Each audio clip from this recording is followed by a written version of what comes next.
Vaya donde vaya, siempre cuento toda la verdad sobre la victoria. Las historias de que los norteamericanos o quien sea han ganado la guerra son mentira. Ahora me voy de viaje a Inglaterra y contaré por cuarta vez cómo hemos ganado la guerra. Por cierto, los veteranos ingleses que actuaban según la ley de préstamo y arriendo lo entienden todo y nos respetan.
Вы давали присягу на верность украинскому народу, а не антинародной хунте, которая грабит Украину и издевается над этим самым народом. Не исполняйте ее преступных приказов. Призываю вас немедленно сложить оружие и идти домой. Поясню. Все военнослужащие украинской армии, которые выполнят это требование, смогут беспрепятственно покинуть зону боевых действий и вернуться к своим семьям. Еще раз настойчиво подчеркну. Вся ответственность за возможное кровопролитие будет целиком и полностью на совести правящего на территории Украины режима. Теперь несколько важных, очень важных слов для тех, у кого может возникнуть соблазн со стороны вмешаться в происходящие события. Кто бы ни пытался помешать нам, а тем более создать угрозы для нашей страны, для нашего народа, должны знать, что ответ России будет незамедлительным и приведет вас к таким последствиям, с которыми вы в своей истории еще никогда не сталкивались. Мы готовы к любому развитию событий. Все необходимые в этой связи решения приняты. Надеюсь, что я буду услышан.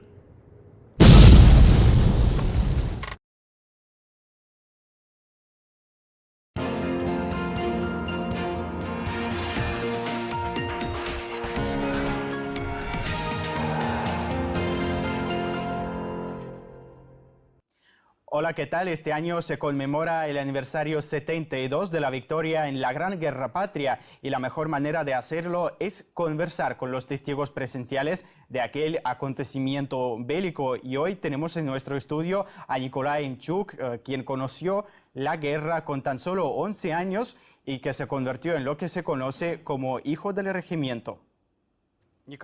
Nikolai, gracias por venir a nuestro programa. Lo primero que me gustaría preguntarle es ¿qué significa para usted el 9 de mayo?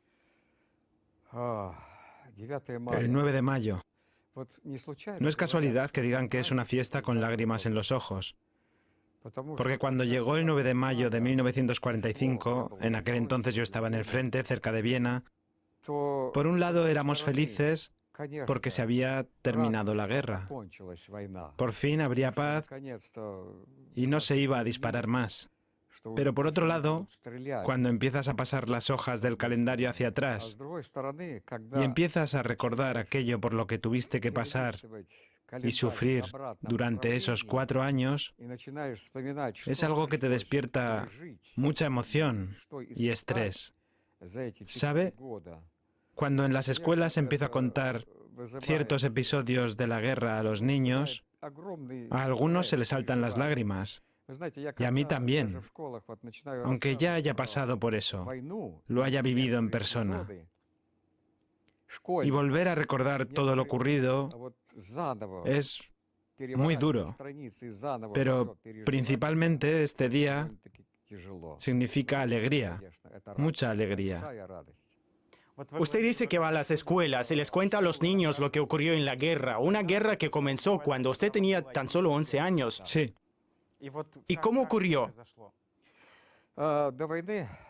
Antes de la guerra, hasta 1941, yo vivía en un orfanato en Ucrania, en una pequeña ciudad llamada Uman. Una ciudad muy pequeña, maravillosa. Yo tenía 11 años en 1941, cuando empezó la Gran Guerra Patria. Recuerdo el primer día de la guerra. Durante la madrugada, a eso de las 6 de la mañana, más o menos, los niños dormíamos en nuestros dormitorios. Y las ventanas estaban abiertas. De repente, en la calle, en nuestro patio, empezamos a oír gritos y llantos de mujeres. Eran nuestras cuidadoras, nuestras educadoras, que nos gritaban: «Niños, levántense, ha comenzado la guerra». Y en esa soleada mañana salimos corriendo al patio y nos anunciaron que había empezado la guerra. Nosotros estábamos en ropa interior y en camiseta. Nos juntamos y empezamos a discutir cómo organizar la defensa. Teníamos 11 años, pero esa era la actitud. Claro que después, tras el discurso del camarada Stalin el 3 de julio, empezaron a bombardear el orfanato y toda la ciudad, y se tomó la decisión de evacuar el orfanato. Pero no fue una evacuación en el sentido moderno de la palabra. Nos hicieron unos sacos de lona, pusieron allí un pedacito de tocino, un pedacito de pan seco, y con eso tuvimos que ir caminando 150 kilómetros al este, a la ciudad de Kirovogrado. No pudimos hacerlo. En el momento en el que llegamos a los caminos, estaban llenos de refugiados. Eran caminos de tierra que bombardeaban a diario. El humo y el polvo llegaban hasta el cielo. Aprendimos a echarnos a las cunetas cuando daban la alarma aérea para evitar los bombardeos de alguna manera. Lo más importante es que cuando nos dijeron que teníamos que seguir aquella ruta, esos 150 kilómetros, todo era en vano. Todo lo que recorrimos fue en vano. Resulta que en Umán y en otras localidades pequeñas de la zona se ubicaban antes de la guerra dos de nuestros regimientos, el 6 y el 12, bajo el mando de los generales Ponedelin y Musichenko. Estos dos regimientos ocupaban un territorio muy grande y los alemanes consiguieron cercar aquella zona alrededor de estos regimientos. De este modo, mi orfanato, igual que toda la ciudad, todos nosotros nos quedamos sitiados. Se trataba de un cerco doble. Según cuenta la historia, los alemanes instalaron allí 22 divisiones para cercar a dos de nuestros regimientos. Por lo tanto, caminábamos en vano, ya que los alemanes ya nos habían cerrado el paso. Si lo hubiéramos sabido, no habríamos seguido adelante. Pero hicimos unos 50 kilómetros. Allí hay una aldea grande que se llama Podvisokoye. Durante nuestro viaje, durante nuestro retroceso, perecieron allí muchos de nuestros niños. Algunos huyeron asustados por los bombardeos cotidianos. Otros fueron acogidos por los lugareños que se apiadaron de ellos. Y nosotros, los que quedábamos, éramos niños de primero, segundo, tercero y cuarto año de la escuela. Yo había terminado el cuarto año, estaba entre los mayores, y los demás eran pequeños. Algunos, los del primer año, dejaron de caminar durante las primeras semanas. No tenían fuerzas para seguir. ¿Qué significa que dejaron de caminar? ¿Qué pasó? Se quedaban en las aldeas y los lugareños los acogían. Muchos sí, murieron por los bombardeos. Las bombas caían justo en la carretera. Claro que hubo víctimas. Recuerdo muy bien el último día de nuestro retroceso. Nos echamos a dormir en el patio de una escuela. Estábamos cansados, sucios. Nos acompañaba el vicedirector de estudios Yakov, que nos dijo: «Niños, arréglense un poquito, por favor». Al cabo de varias semanas de viaje estábamos todos sucios y además hambrientos, ya que solo comíamos lo que nos daban los lugareños. Entonces nos acomodamos en aquel patio de escuela, nos lavamos con el agua del pozo y nos cambiamos la ropa, porque aparte de los trocitos de pan y tocino, llevábamos el uniforme de gala. Yo tenía un trajecito de capitán. Estaba de moda en aquellos tiempos ponerles a los niños el trajecito de capitán. Como era la primera trompeta en la banda musical, tenía unas insignias. Los demás chicos tenían rayas en las mangas y yo tenía bordadas unas estrellas rojas. Eran muy parecidas a las estrellas de los funcionarios del Partido Comunista que servían en el ejército durante la guerra. Entonces nos bañamos, nos cambiamos y apenas nos pusimos a dormir, aparecieron los aviones Junkers, uno tras otro, y empezaron un bombardeo terrible. Bombardearon todo el pueblo. Resulta que antes, en este pueblo, estaba desplegada una unidad militar. Al parecer, ellos se fueron de noche, por eso los alemanes bombardearon de una manera tan feroz. Me acuerdo solamente de la cara de Yakov. Se le cayeron sus lentes. Gritaba con todas sus fuerzas: «Niños, escapen a donde puedan». Así terminó la historia de mi orfanato. ¿Cómo luchaba contra el miedo en momentos como ese? Le confieso que al principio me daba mucho miedo. El sonido de las bombas es horroroso. Era también algo relacionado con el ambiente. En los caminos había tantos refugiados y las unidades de nuestro ejército que retrocedían. No es ningún secreto. Retrocedieron hasta Moscú. Claro que daba mucho miedo. Luego, cuando nos acostumbramos un poco a las circunstancias, si había alarma aérea, uno se ocultaba donde podía. Corría a un huerto de maíz, pensando que eso lo iba a salvar a uno. Sí que teníamos miedo. Y el último bombardeo fue horrible, realmente atroz. Veía los techos de paja volando por los aires, pedazos de madera, humo. Fue una pesadilla, un infierno. Y huí corriendo al bosque. Y corrí y corrí. En Ucrania hay bosques de robles gruesos con copas enormes que crecen bastante lejos unos de otros. Y allí encontré a nuestra unidad militar. Vi a nuestros camaradas del Ejército Rojo, los sargentos, los comandantes, con los galones militares de entonces, aquellos rectángulos, cuadrados y triángulos sobre sus uniformes, unos sentados, otros acostados fumando, comiendo, hablando. Cuando me topé con esta compañía, me miraron así. Había corrido mucho tiempo desde la aldea hasta allá. Ellos no habían oído el ataque. Dice que estaban comiendo, tranquilos. Así fue. Y mientras tanto la aldea estaba siendo bombardeada. ¿Pero qué podían hacer ellos contra los aviones? Luego me enteré de que aquella unidad militar había llegado de aquella misma aldea. Los soldados del Ejército Rojo me rodearon, se apiadaron de mí y me preguntaron, ¿de dónde eres, chiquillo? ¿Quién eres? En aquel entonces hablaba mucho en ucraniano y, sin embargo, les pude contar mi historia. Les dije que había vivido en un orfanato y que el orfanato ya no existía. Y les pedí que me llevaran con ellos. Se acercó el comandante, tenía 2 rectángulos en los ojales, si no me equivoco. Y le conté mi historia también a él. Y le pedí a él que me acogiera. Él se lo pensó un rato, pero le dije, mire, señor comandante, soy disciplinado. En el orfanato nos acostumbramos a obedecer a los superiores y a seguir el orden del día. Haré todo lo que me diga. Y me dijo que sí. Y así me quedé con ellos. Como estábamos cercados por el enemigo y no había ninguna comunicación, ningún suministro, las unidades militares salían del cerco en distintas direcciones. Así estaban las cosas. Aquella situación duró mucho tiempo, unas 3 semanas. Nos cruzábamos con los alemanes, empezaban los combates, nos escapábamos, disparábamos contra ellos. Lo último que recuerdo fue la línea de resistencia que pasaba por el río Siniuja. Recuerdo cómo encontramos nuestro convoy todo destrozado. Cadáveres de nuestros camaradas, carretas, hasta había unos caballos uncidos a una calesa. Y también había comida, guisantes cocidos, aún calientes. Conseguimos comer un poco. Y después el comandante dijo a su ordenanza que se llevara a la calesa con caballos. Subió a la calesa y me puso a su lado, ya que yo era su mensajero. Iba donde él me enviaba y hacía todo lo que él me pedía. Y por fin cruzamos el río Siniuja. Eran las 4 de la mañana y pensamos que estábamos a salvo, que habíamos salido del cerco. Pero nos equivocábamos. Delante de nosotros estaba un campo segado con las espigas recogidas en haces y en hacinas. Eran muchas, y el campo era muy grande, y al otro lado se veía una aldea. Cruzamos el río, íbamos con el comandante. Eran las 4 de la mañana, yo llevaba puesto un capote. Le pregunté al comandante, ¿ya estamos cruzando el río? Sí, lo hemos hecho, contestó.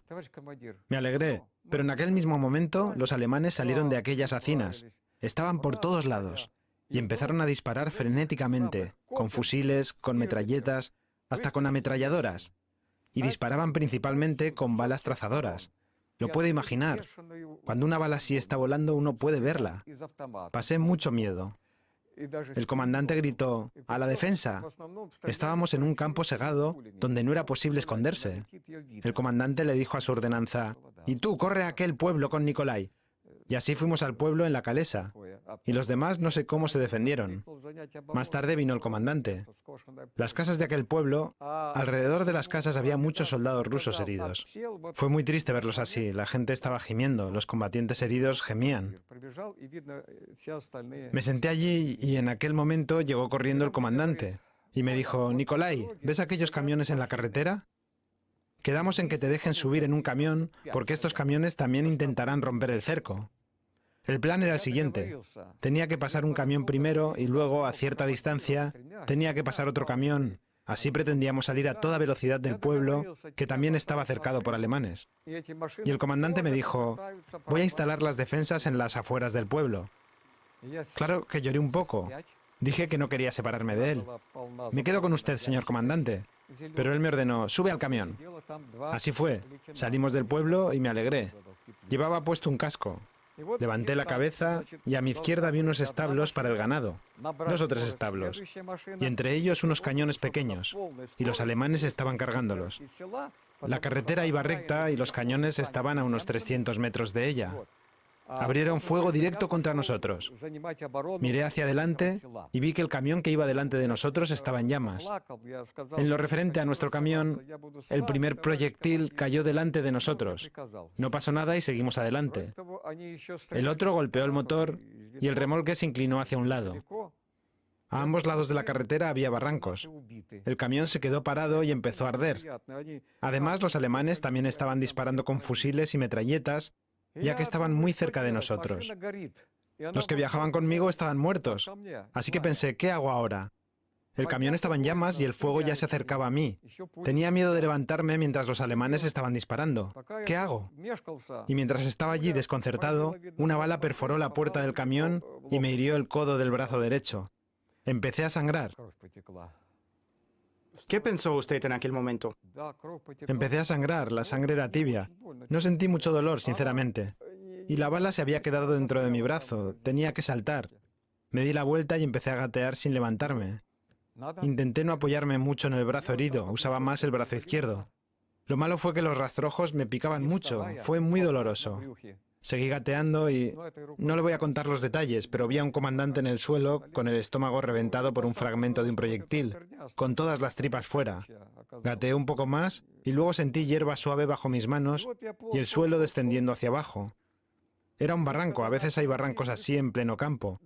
Seguí gateando, barranco abajo, y después me levanté y me puse a caminar. Y cuando empecé a caminar, oí las voces de los rusos que hablaban y gemían. A veces alguno de ellos decía palabrotas, pero eran los nuestros.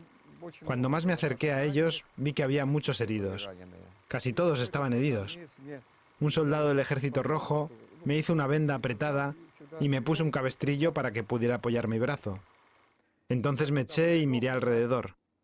Pasó un tiempo, no me acuerdo cuánto, y escuché voces en alemán. Antes de la guerra estaba en el 4º año de primaria y aprendíamos alemán, así que sabía algunas palabras. Entonces escuché la conversación de los alemanes que se acercaban a la zanja donde estábamos. Cuando se acercaron vi que no tenían cascos. Tenían ametralladoras, las mangas subidas. Dentro de las cañas de las botas tenían granadas con los mangos de madera. Nos dijeron, "Russische Hände hoch", rusos manos arriba. Uno de los nuestros disparó. Inmediatamente sonaron las ametralladoras y ellos gritaron que nos levantáramos todos. Si alguien no podía levantarse, lo fusilarían inmediatamente. Los que pudieron levantarse se levantaron. Me vieron a mí. El que me vio me dijo, «Hey, pequeño comisario, ven». Vio las estrellas que yo tenía en la manga y pensó que era comisario. Yo me acerqué y él me dio muy fuerte en el trasero con su bota y me gritó, «Schwein, cerdo, eres un comisario». Y me dijo que me pusiera a un lado. ¿Cómo es que no se daba cuenta de la edad que tenía usted? Yo tenía 11 años, 11 años, pero llevaba casco, estaba herido. Seguramente pensó que yo ya había participado en la batalla. Pero aunque estaba de enlace junto al comandante de la unidad, yo no llevaba armas. También me dijo que yo era un pequeño prisionero de guerra. Sí, un pequeño prisionero de guerra. ¿Y así fue como le capturaron como prisionero de guerra? Sí, así me hicieron prisionero. Prisionero de guerra a los 11 años. Claro que según todas las normas eso no debió de haber sucedido. A los niños no los pueden tener como prisioneros de guerra. Así son las leyes de todo el mundo. Pero obviamente ellos violaban cualquier norma. Entonces nos hicieron llegar al pueblo de Podvisokoye, que estaba cerca. El primer campo de prisioneros de guerra era un corral. Era terrible. Había barracas para el ganado y allí estaban los heridos del Ejército Rojo, los heridos de gravedad. Se consideraba que la herida más grave era en el vientre. Seguramente algunos habían llegado allí antes. Vi a esos muchachos jóvenes que estaban allí tendidos. Aquí en el vientre tenían heridas y alrededor de las heridas había gusanos blancos. Era un cuadro infernal. Y abajo había un pueblo muy pintoresco. No había nada que comer.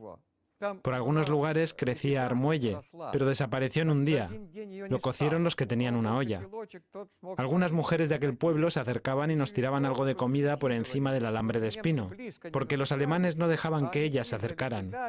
Entonces tiraban la comida desde lejos Y los alemanes se reían cuando alguno de nosotros trataba de alcanzar algo, una patata o un trozo de pan. Así era ese campo. ¿Y cómo pudo escapar de ahí? Eso ya fue después, cuando estaba en el segundo campo de prisioneros. El segundo campo se llamaba la Hoya de Uman. El nombre oficial era Dulag 283. En las afueras de la ciudad de Uman había una cantera de arcilla. Allí extraían arcilla y hacían ladrillos antes de la guerra. La falla formada por la cantera tenía 1 kilómetro de largo, unos 15 metros de profundidad y 300 metros de ancho. Y los alemanes pusieron allí a 50.000 prisioneros de guerra. Allí no había ningún techo, nada. Estaba cercado con alambre de espino. Había torres de vigilancia y dentro estaban estos 50.000 prisioneros, yo entre ellos. No había nada que comer. En una ocasión los alemanes tiraron unos caballos descarnados abajo para burlarse de nosotros. Vi con mis propios ojos cómo tiraron desde arriba a la falla 2 caballos y se rieron cuando los prisioneros, los que tenían un cuchillo, se tiraron a cortar la carne de estos animales que todavía estaban vivos. ¿Había en aquel momento alguna esperanza de poder salvarse de ahí? Ahora le respondo. Además había unas barricas con sopa aguada, pero había que correr 1 kilómetro para llegar a ellas. El que llegaba primero podía llenar su cuenco, pero los que estaban detrás no recibían nada. Cada día sacaban de allí a 300 muertos. Hicieron un grupo de sanitarios entre los prisioneros, elegidos entre los empleados de los 10 hospitales que había en la zona cercada por los alemanes. En lo que se refiere a la esperanza, en esta olla de Uman enfermé de tifus exantemático. Si me subía a la chaqueta no había ni un lugar libre de pulgas, todo estaba lleno de pulgas. Tuve fiebres muy altas, tanto que estaba al borde de perder la conciencia. Los sanitarios que sacaban a los muertos me llegaron a llevar a mí también, quizás pensando que ya me había llegado el momento. Pero resulta que estaba vivo. Entonces me pusieron en una de las barracas que estaban cerca de esta cantera. En estas barracas antes secaban los ladrillos. Había tarimas en 2 niveles. ¿Qué esperanza podría tener? Sí que tenía esperanza, porque en esta barraca me encontré con mi comandante. Resulta que también era prisionero de guerra. Tenía una contusión. Los soldados del Ejército Rojo le pusieron un uniforme de soldado para que no lo mataran. El momento de este encuentro fue muy duro. Yo sollozaba todo el rato. Él también estaba llorando. Y me dijo, Nikolai, vamos a luchar. No nos daremos por vencidos. Él estaba en el grupo de los sanitarios. Me explicó que como yo tenía el tifus exantemático, me iban a llevar al campo de los enfermos de la fiebre tifoidea, donde ponían a los enfermos para que murieran. No estaba lejos de la falla. Era un campo para los enfermos contagiosos. También estaba cercado con alambre de espino. Las condiciones eran horrorosas. Si uno entraba en la barraca, las pulgas lo cubrían inmediatamente. Tampoco había comida. Se acercaban al campo algunos aldeanos y trataban de llevar algo de comida, pero no les dejaban. Los alemanes les disparaban. Uno de los médicos de estos grupos sanitarios, que se apellidaba Svart y tenía insignias de teniente coronel, llevaba 3 rectángulos, era un gran médico, hablaba muy bien alemán, era judío. Él convenció a uno de los jefes de la guardia de que me dejaran salir fuera del alambre de espino para que pudiera recoger lo que traían estos aldeanos. Así empecé a salir afuera del campo. Entonces empecé a tener esperanzas. ¿Por qué? Porque no solamente los simples aldeanos se acercaban al campo, sino también los enlaces de las unidades de la guerrilla, la tía Sonia, la tía Senia y la tía María. Ellas me pasaron una nota, pero antes me preguntaron cómo fue que me capturaron como prisionero de guerra, con quienes me llevaba bien en el campo. Yo pasé su nota a los prisioneros. Ellas eran de la guerrilla local de Uman. En sus notas decían cuándo era la mejor hora para que los prisioneros pudieran escapar, en qué dirección tenían que ir, cuándo, cuál era la situación en los frentes. Toda esta información llegaba al campo gracias a estas notas. Luego me llevaron al otro campamento. Estaba al lado de Sofievka. Era un campamento tipo hospital. Allí había poca gente sana. A los que se recuperaban les obligaban a trabajar. Pero en general la gente se moría allí. A la primavera de 1943, cuando ya estaba en contacto con los guerrilleros, recibí una nota para que me escapara con la excusa de recoger alimentos. En la nota ponían la dirección a donde tenía que ir y donde tenía que esperar durante un tiempo, que es lo que hice. En cuanto al doctor Svart, que me salvó, él era judío y en 1943 los alemanes ya empezaron a retroceder y fusilaban a todos los judíos en los campamentos de prisioneros. Era un médico muy famoso. Incluso algunos alemanes lo conocían.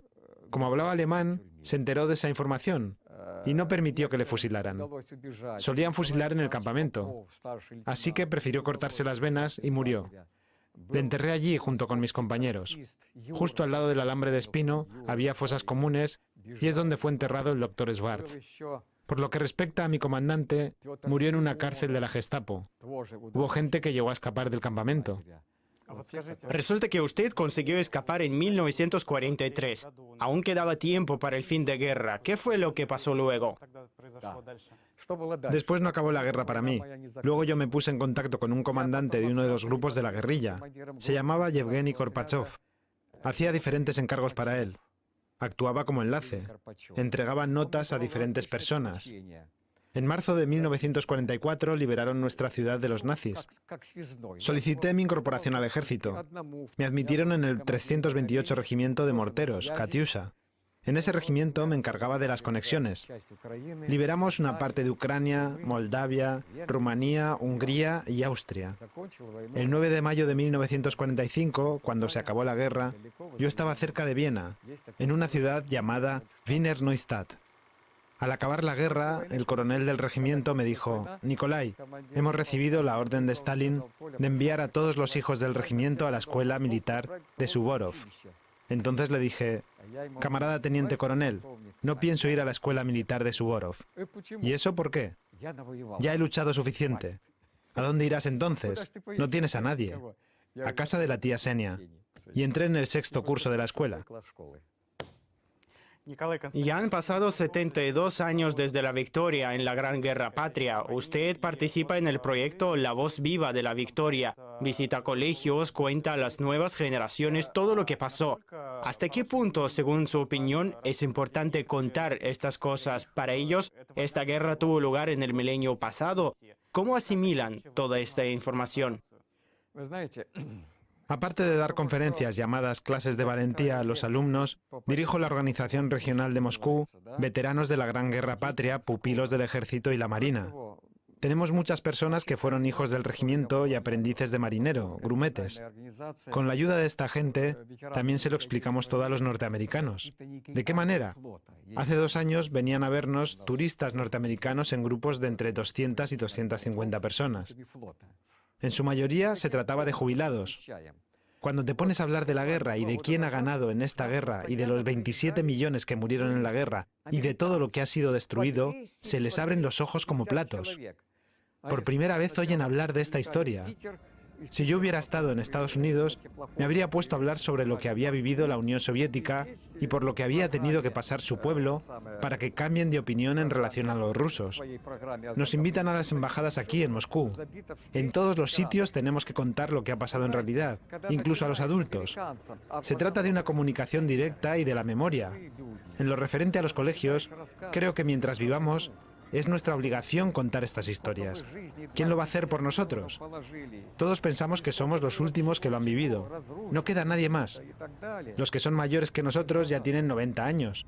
No van a los colegios. Muchos de ellos permanecen en cama. Así que creo que es mi deber transmitir la historia de nuestra victoria a todo el mundo. Vaya donde vaya, siempre cuento toda la verdad sobre la victoria. Las historias de que los norteamericanos o quien sea han ganado la guerra son mentira. Ahora me voy de viaje a Inglaterra y contaré por 4ª vez cómo hemos ganado la guerra. Por cierto, los veteranos ingleses que actuaban según la ley de préstamo y arriendo lo entienden todo y nos respetan. Saben que son los rusos los que han ganado la guerra y nadie más. Me refiero a todos los pueblos de la Unión Soviética. Gracias por esta entrevista, gracias por venir. Gracias por escuchar, porque es muy importante que todos los países del mundo sepan quién es el verdadero ganador, quién salvó al mundo de la peste nazi. Desgraciadamente, Merkel no lo entiende del todo bien. ¿Cómo se puede no entender por lo que nosotros, los rusos, hemos tenido que pasar? Que hemos perdido tantas cosas, hemos tenido tantas víctimas. Muchas gracias. Gracias a usted. Quisiera mostrarles algo antes de despedirme. Cuando me escapé del campamento, así es como fui el enlace de la guerrilla. Este capotito me lo cosieron en el campamento de un capote militar. Y este soy yo después de la toma de la ciudad de Budapest. Participé en la liberación de la ciudad de Budapest. Así era yo, un chico de 14 años terminando la guerra. Así llegamos hasta el final. Gracias por estar con nosotros y hasta la próxima.